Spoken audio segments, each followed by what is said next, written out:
I'd like to invite our prayer chaplain for today, Cheryl Andrews, to come up and light the Christ candle and read the daily word.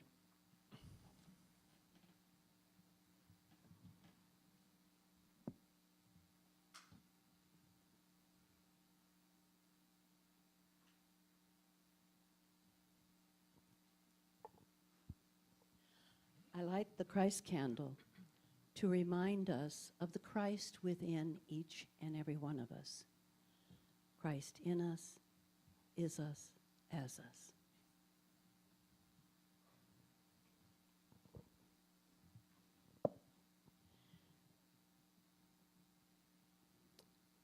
The words for today are, let go, let God. I release fear-based reactions and allow infinite love to fill me. Each day brings new adventures in being. Keeping up with the schedule I compile for myself each morning could become a challenge as the day unfolds. Facing challenges and making choices are essential elements in fulfilling the purpose that brings me, a spiritual being, into human form. Every loving choice represents another step towards transformation of this world into new dimensions that Jesus Christ called the kingdom of heaven. Jesus also said, quote, I can do nothing on my own, end quote. John 5:30. And I remember those words as I face every challenge. I gently release fear-based thoughts that crowd my mortal mind and allow the infinite love within me to guide me to my highest good. Trust in the Lord with all your heart and do not rely on your own insight. Proverbs 3:5. And now please join me for the Lord's Prayer, followed by Reverend Aubree-Lynn's meditation and Sunday talk.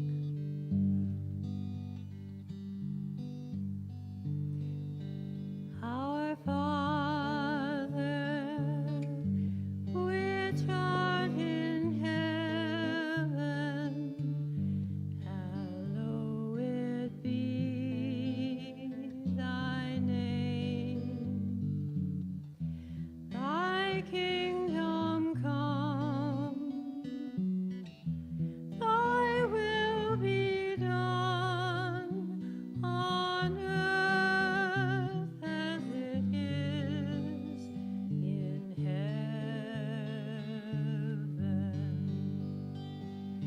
Give us this day our daily bread, and forgive us our debts as we forgive our debtors, and lead us not in temptation, but deliver us from evil. For thine is the kingdom and the power and the glory forever.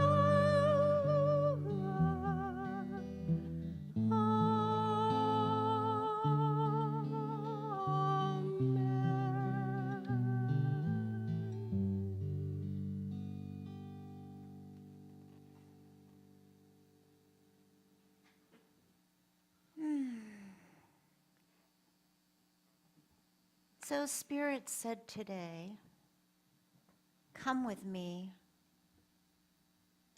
to a beautiful open field.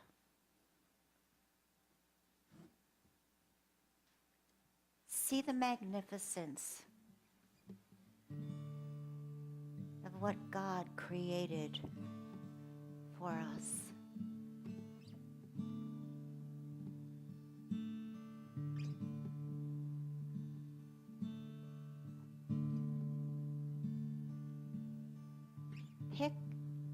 piece of land that resonates to you. Over by a tree, an open spot where you can see the blue, the glorious white clouds. A spot that has sunlight twinkling on it. Go to that which resonates with you.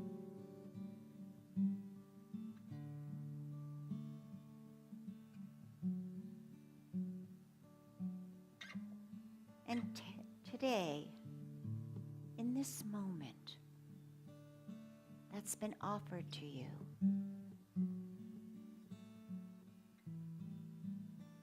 decide, what would you like to plant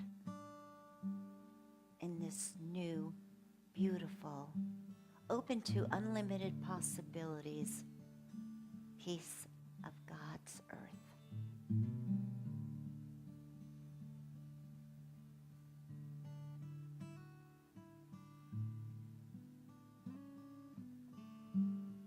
There's a magnificent array of flowers you could choose from.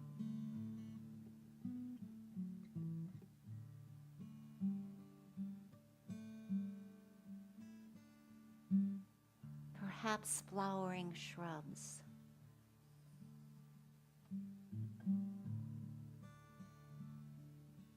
Perhaps vegetables to share and feed those less fortunate.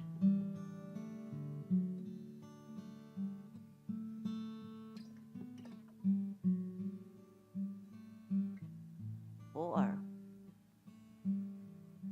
perhaps you'd like to plant a new chapter of your life, starting in this very moment.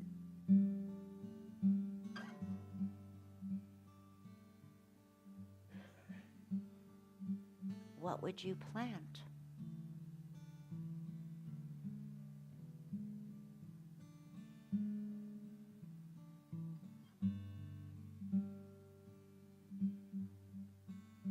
Could be a chapter on forgiveness,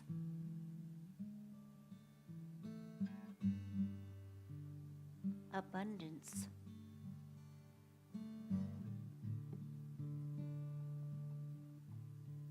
unconditional love,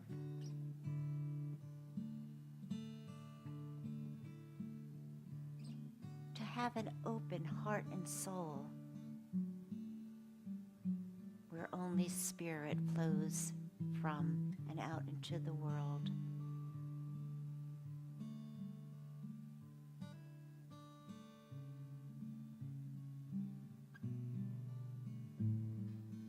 Right now, begin this new chapter in your life and plant those seeds.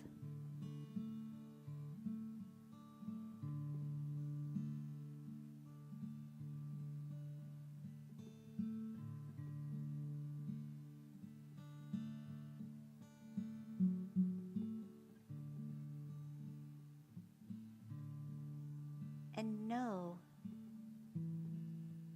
that they will come to fruition in God's time, not ours.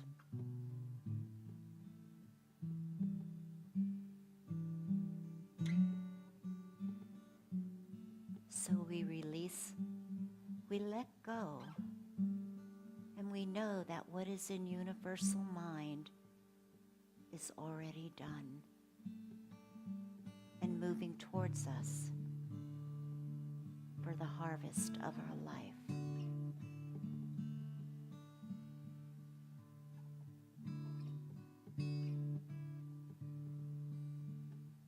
So with peace in your heart, allowing this new chapter to begin, gently, when you are ready, come back into this holy, sacred space.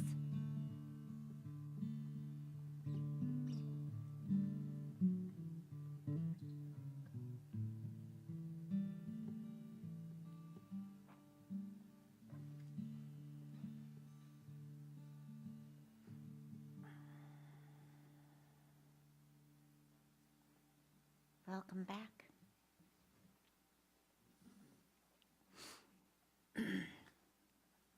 Oliver Wendell Holmes says the foliage has been losing its freshness through the month of August, and here and there yellow leaf shows itself. Like the first gray hair amidst the locks of beauty who has seen one season too many. Autumn is a second spring, with every leaf a flower. And I've never thought that before, that every leaf is a flower. We think of spring and the flowers, but as the colors turn, I've never actually thought of a leaf as a flower. And I think that that's a nice thing to think of. For men, autumn is a time of harvest, of gathering together. For nature, it is a time of sowing and scattering abroad. You know, the great philosophers and the poets of the world marvel at beauty and the perfection of fall. But perhaps the most famous philosopher, Ralph Waldo Emerson, sums it up best. Now, I would like to read that little chapter to you, but I left the book home.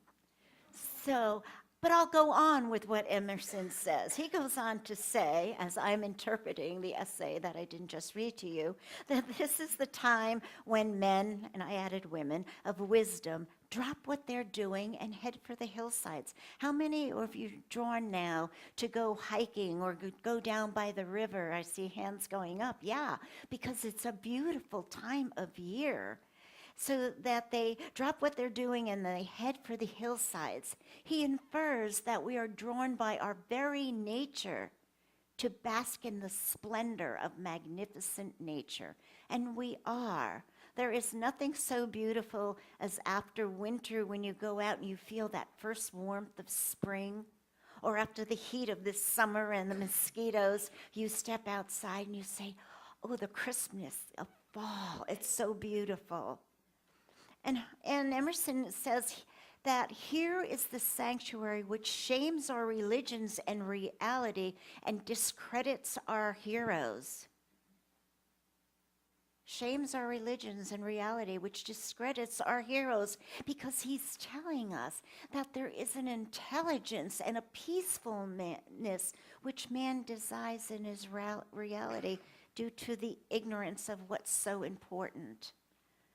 What's so important. This place in which Emerson's writes about is not necessarily literal, but we can choose each time, because of nature, to find peace in our surroundings.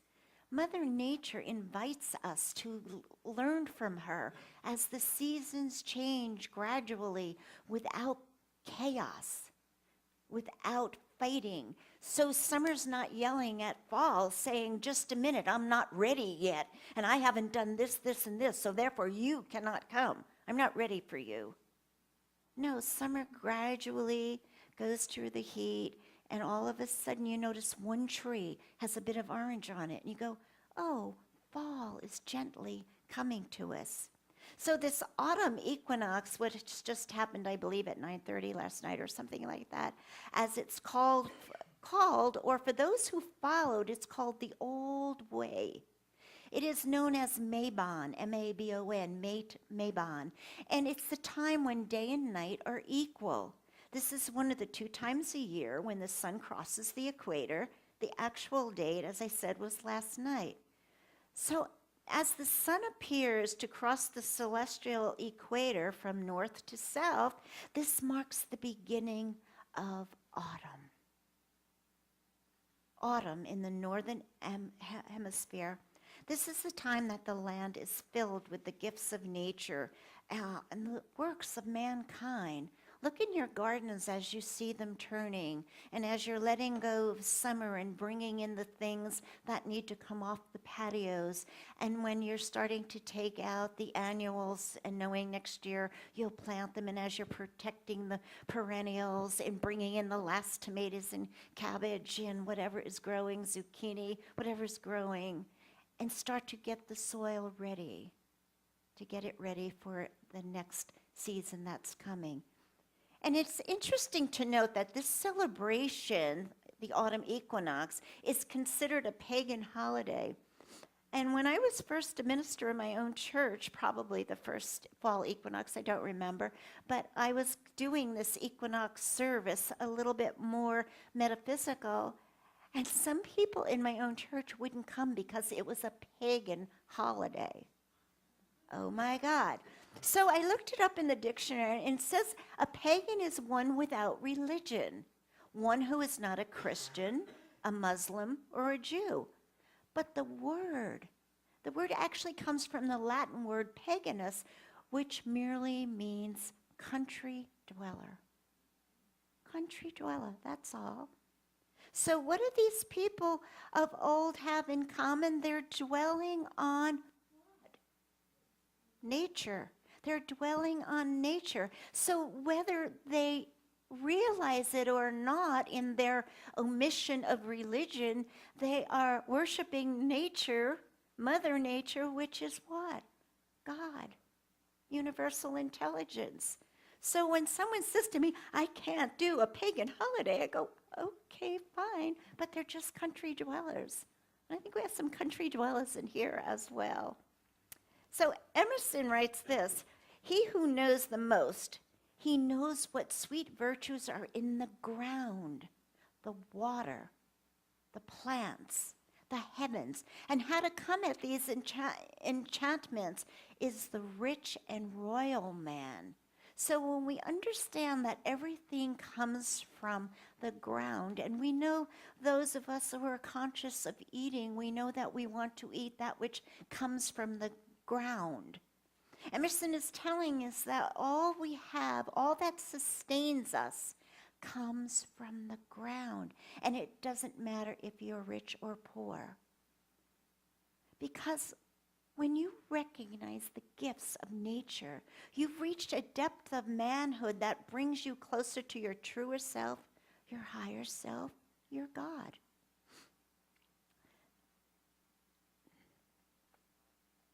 Just dealing with a little bit of congestion today. In Mark 4:26, verse 28 and 29, it's written this. Listen to this. The kingdom of God is as if someone would scatter seeds on the ground. The earth produces itself, first the stalk, then the head, and then the full grain is ripe. And at once he goes with his sickle because the harvest has come. And isn't this what life is about? We plant something. We plant something and then within ourselves, and then we watch for it to come to fruition, and we not know from where. It could come from a friend. It could come from a sign. It could come from a music. But somewhere there'll be little aha, wait a minute, it's leading me there. It's leading me there. When my church, when my friends wanted me to open a church in New York, I was like, oh God, do I want to do this? I was already an assistant minister and I had a business and I was perfectly happy. And so then I had bought this new CD from, what's Chenoweth, what's her name? I don't know what her name is, a little tiny itty bitty blonde. And anyhow, the first song on there was Upon This Rock, I Will Build My Church. And I was going to Pennsylvania to my sister, so I always try to get a new CD from going somewhere, and I plug it in, and Upon This Rock, I'll Build My Church. I'm going, okay, right. And so I loved the song, though. It was beautiful. It is a beautiful song. And then I'm driving down the interstate, and what do I see over there? Prudential, with this big sign with this big rock. And I went, okay, God, I still get goosebumps. So this is what I'm telling you. Things are planted, and then you have to just walk away and leave them alone. I still have goosebumps. But that was what made me decide to open my church. And you know my story from there. So that we scatter the seeds on the ground, and then earth produces itself. So you may say to me, okay, well, I'm not a farmer, but I know some of you have had farms in here. And some of you may say, I live in a condo and I don't even have a garden, but Annie does. But I ask you this, what seeds have you planted in your mind that have come to fruition? What seeds? Which of these seeds are for your highest good, and which of those seeds have brought you joy? Which have brought you to a place where you have to decide and or choose to pull them out and reseed a different story? You can, right here and right now, begin a new story if you're willing to let go and let God. See, as you move into this fall season, have you harvested the good and weeded out that which no longer serves you? Now, there's something about weeds. Some weeds are very beautiful, and you'll see them flowering along hillsides, and you'll see them sometimes on freeways.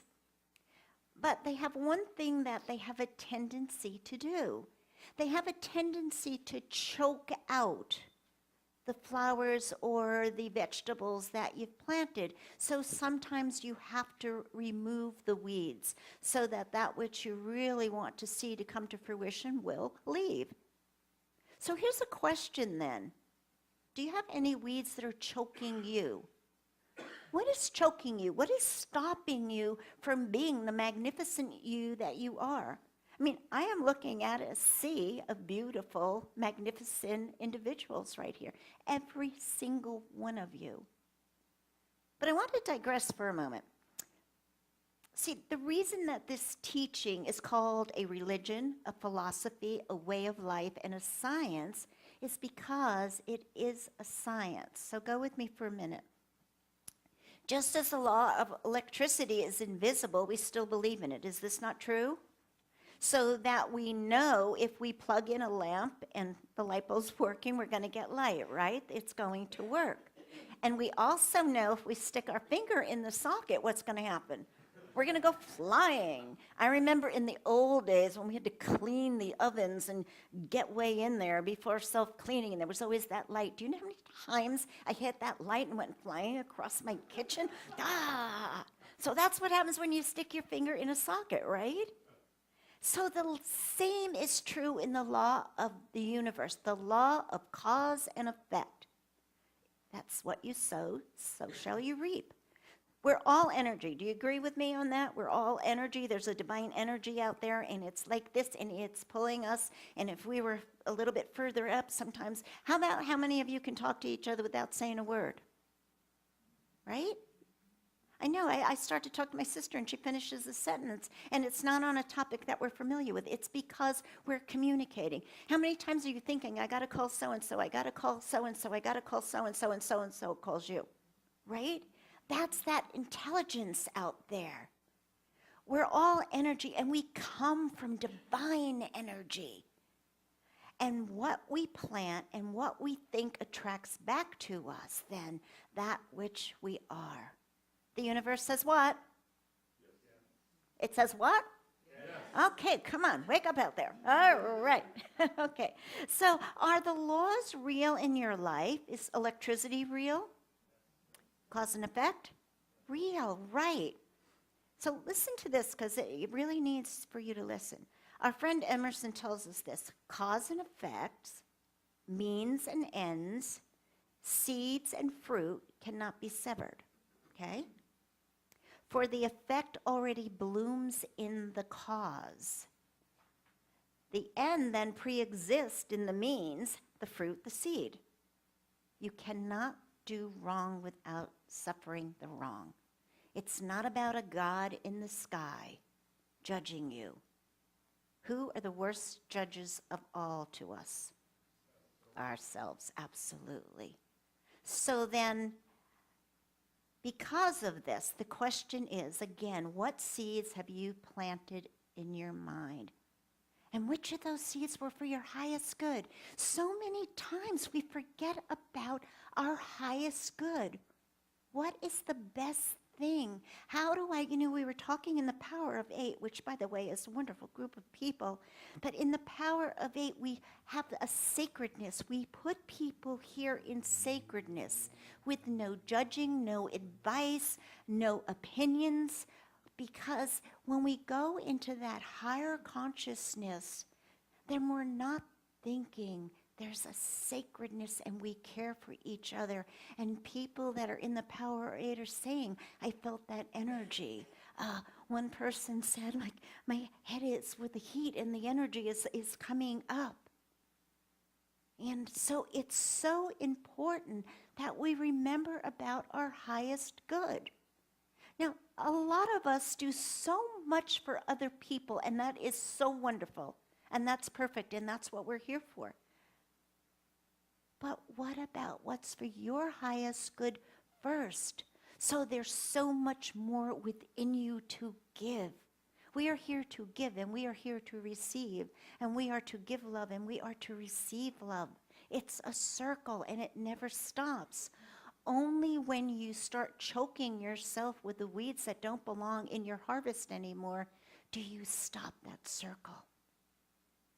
Everything in the field of energy, the whole world is a field, and you are the gardener of that field. So today, when you went out into that space, that open land that God gave you, what did you see there? And think about that when you leave here today. The thought action seeds you plant determine how you'll grow in your field of energy. So then the question is, how do you prepare the soil of your mind? Do you read good books, spiritual books? Do you pick an angel card every day and follow that? I've gotten into the habit of picking Course of Miracle cards every day and put it in my kitchen and read it. What do you watch on TV? How many murders do you watch a week? I was thinking about that the other day. How many murders? I can't watch Law and Order SUV anymore. I cannot watch one more female or one more child being hurt. I can't. It hurts me. Are you doing some kind of spiritual practice?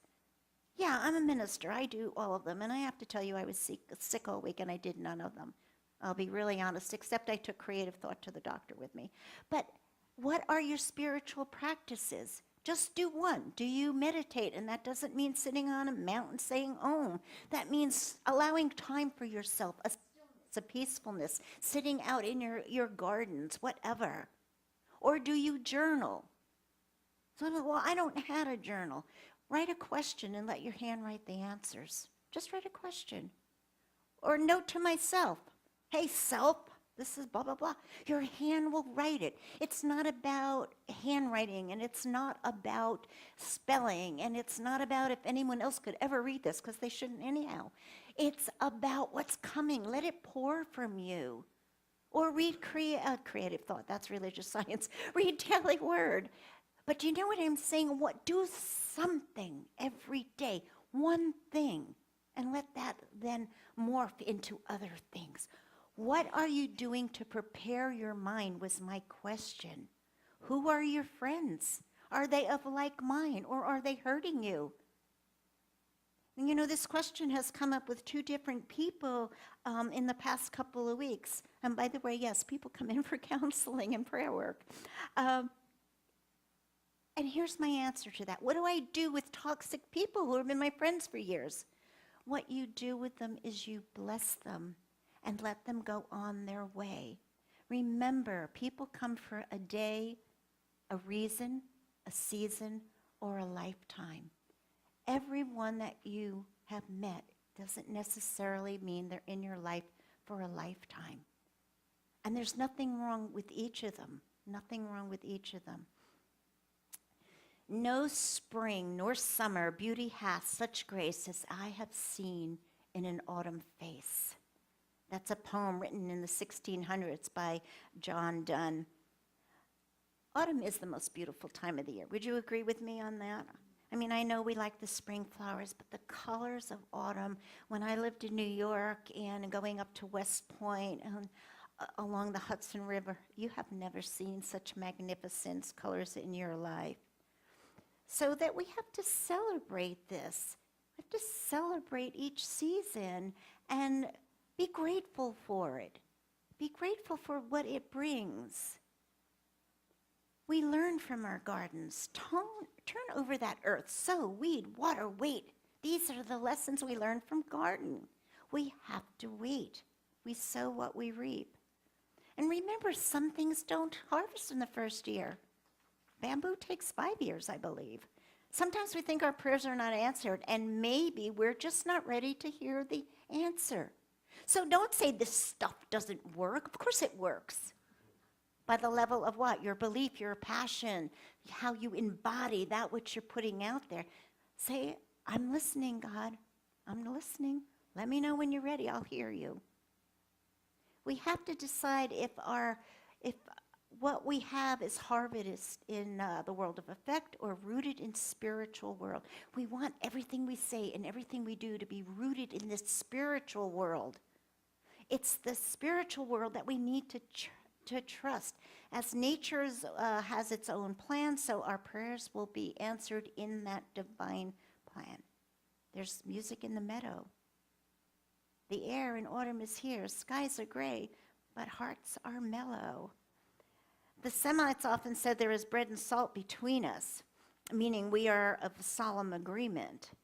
So when Jesus was saying that I am the bread of life, what he meant is sacred bond beyond, bond between God and humanity. And if you understand that sacred bond, that sacred place you hold for yourself and others, then you would understand and have peace to your mind and your body in this transition to fall and beyond. Emerson asked this question. I love Emerson's essays. How many of you have read Emerson's essays? A lot of you. Self-reliance and nature are two of my favorites. Emerson asked this, are we fickle trout, or fools of nature?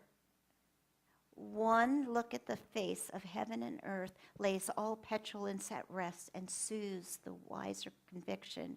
And a little further on, he says, if we measure individual forces against her being nature, we shall so find meaning in morning dwelling, first in our hearts, and the fathomless powers of gravity, chemistry, and over them of higher life, pre-existing within us, their highest form. So today, I ask each of you to take the glory of this day, bring it into your hearts and souls, and know that Mother Nature, God, universe, is giving us a way to live. Follow nature. Follow the Mabon religion, if you will. Follow all that is holy and sacred. And plant new seeds, plant a new chapter, and begin a most beautiful day. And thank you.